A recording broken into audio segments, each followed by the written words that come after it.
Okay, so we are firmly going down because I think it's pretty clear to me. I'd be willing to make the bet that the media is on the side of vaccine mandates. Okay, they want the top-down control and the sense of theoretical safety that a vaccine mandate gives them in their own little bubble. And so that's why I think they support this. And I think, blowing up Ivermectin was kind of a method of many that they've undertaken to do that, whether we believe in vaccine mandates or not.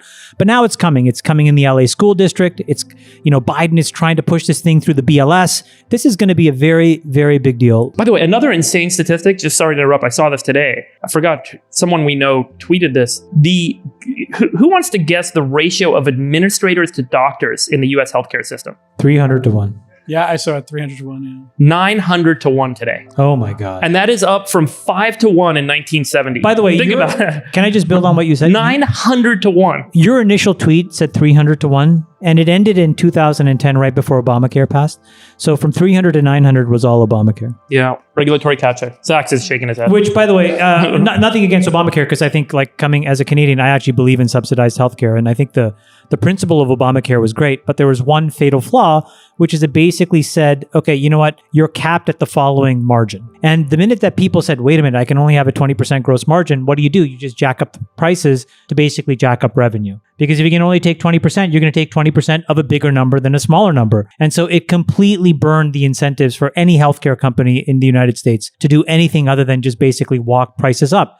And it's funny because if you look at the stock prices of these companies, you would have made more money being long United Healthcare than you would have been owning Facebook, Google, any of these other tech companies in the last decade. Crazy stat. When Afghanistan happened, we spent $2 trillion, 2,500 American casualties, 40,000 wounded.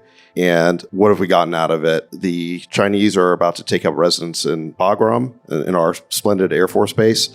And the Taliban are one of the best equipped armies in the world. That's basically what our $2 trillion got us. And China's going to build a superhighway. Right. By the way, and they're going to extract all did you see the thing where the Taliban were flying around in our helicopters? How did they learn to fly our helicopters? No, it was fake apparently. Yeah, it was fake news. Fake news. Oh, fake God. news. Don't spread it. Don't spread they do have more I Black had fake Hawks moral now. outrage then. Apparently the helicopters that were left behind are non-functional, so let's just clear that up. That's not true. Yeah. They have more Black Hawks than any other army in the world except for us.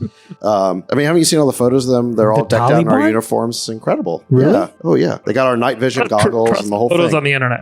No. There was reporting itemizing the inventory, the cache of weapons we left behind. It was gigantic. All right, let's It's a get to the question huge now. problem. The good news, bad news. Okay, so that's the bad news. That's what $2 trillion of government spending got us. The good news is I went back and I looked at how much money has been invested in the venture capital space over that same 20-year period that we were in Afghanistan. Yeah. And it roughly tallied up to about $2 trillion. I didn't know that, actually. I added up the Coincidence. chart. And most of it was in the last 5 years because there's actually been a huge acceleration in the amount of money coming into VC over the last several years, the SoftBanks, the Tigers, and so that you've had these late stage funds. The mega late stage funds. So the truth is, for really way less than, I'd say, $1 trillion of, early stage, like true venture money, we've been able to create the entire technology ecosystem as we see it today. I mean, not entire, I guess go back 20 years, there's 5 years in the late 90s. So the private enterprise system has accomplished so much with relatively so little money. You compare the efficiency of it, you almost wonder, how did we squander so much money in Afghanistan? How is it possible? It took active looting by many different forces to basically squander. I mean, think about every literally had to burn money. Every venture-backed company Google, at every Facebook, stage Tesla, in the last 20 years, Uber, Airbnb. That's how much money we spent in Afghanistan. I mean, how much of that money went to line the pockets of private contractors and, warlords we were paying off? I mean, it was a giant kleptocracy, okay? The CCP is now moving to break up Alipay's business. This is after Jack Ma went on a holiday to learn how to oil paint. Thoughts, Chamath? Well, I think this is sort of like one other step in what we've been talking about for a while, which is that China is basically becoming a completely vertically integrated government where the public and private sector has no real clear delineation. And I think that that actually has a lot of implications to us because they export an enormous amount of technology and building blocks to us, and we have no recourse if those guys either change their mind. And this is sort of what pulls us into this next very complicated phase of geopolitics, because, for example, if they decide to cut us off, they will invade Taiwan. I've said this before, but I think that they will. And we will have no choice except to deploy troops into Taiwan. Because in the absence of the silicon that we need from TSMC and a couple of other manufacturers there, we have zero capability here. This is why you see Intel for any second, when you guys hear an Intel press release that says they're investing $90 billion, do you not think, where does Intel come up with $90 billion?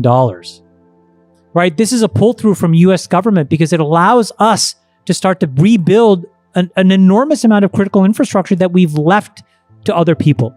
So, China is systematically decomposing and basically destabilizing all the China internet companies. They're going to control and inbound all of the critical resources. And we're going to have these really hard conversations unless this is, again, why I go back to, I don't believe what you said.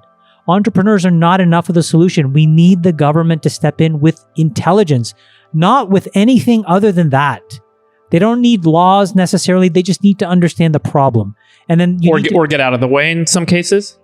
Or step in and, for example, allow the regulatory capture to be disrupted. But they won't do it because special interests, and by the way, special interests, what do they spend? If you try to donate to a fucking congressman $4,000, $2,500, these people aren't spending $80 million to defend an $80 billion business. They're spending $80,000. And that's why we can't have progress.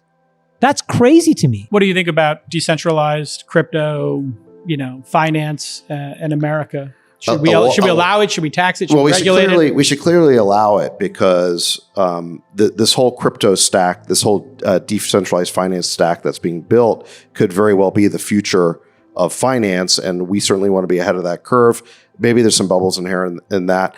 But I think what's really interesting, there's certainly a lot of really smart engineers, coders, entrepreneurs who are going to that area. And so I think it'd be a mistake just to discount it. I think we want America to be on the forefront of that technology wave, just like every other technology wave. I'll make a prediction. My prediction is in the next 20 years, the DeFi movement will catalyze a movement against the open internet. And it is because state actors will compete with private actors for this battle between centralized, institutional, state-based control systems. Like, I want to have a know your customer if you want to buy crypto in the US, versus all of these offshore places where I can go and sign up, get a bunch of money and trade forever and never pay the IRS a cent and live my life in the ether. And the open internet will start to get threatened. We've seen this in the past where proxy servers and DNS servers got, requests from the DOJ and takedown notices. And if that starts to happen, where all the servers and all the fiber lines that are running in and out of the US and elsewhere start to get kind of tackled, like China has a closed internet, you could start to see this become a really ugly battle that starts to play out. And I think we're not too far. I mean, I don't know if you guys agree, but I think the open internet is kind of going to be the great battleground to resolve this. Well, and the original battle was over information, and now it's over money and the dollar. Well, I think there's a really interesting point there, which is, I remember the late 90s, early 2000s, where the big technology investing wave was all about connecting people and goods into seamless global networks. And that's where all the investment went.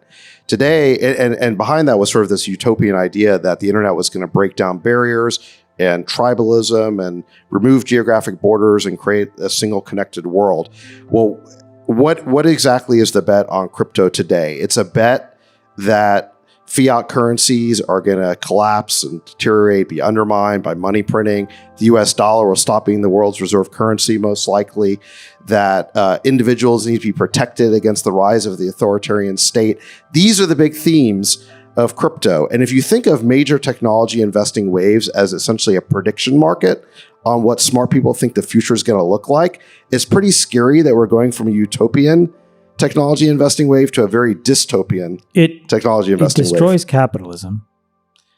If you think about what capitalism is, it's not just a return on investment, but it's the tonnage of dollars, right? So anyone who's a big investor here, I'll pick out Jan because he's done an incredible job. you're putting more and more dollars in for more and more dollars out. That's the pressure, Brad. These guys are under enormous pressure to get tonnage of dollars through the system in a productive way. And so, these guys are at the forefront. But when you look at, most of the projects on Solana, they're seeded with a few $1 million. And these are 60, $80 billion market cap projects. And so I don't know how capitalism survives in that world, number one. Number two, governance goes completely out the window because you're essentially replacing a set of norms that we've all agreed to about what a company is. It's an LLC or it's a C Corp that is incorporated with laws. There is recourse for you. You can go to these places and sue them. Now it's a DAO. It's a bunch of rules written in a blockchain. Here's how it all works. Here's how I make my HR decisions. Here's this, here's that, here's the other thing. And then you basically decompose everything into a service where it's recursive. You cannot build with me unless you make yourself buildable to others. Okay. So when you add all these three things together, I think to me, it's the most incredibly positively disruptive force I have seen. I think it will destroy wealth. I frankly couldn't give a fuck. And I think it's better for the world.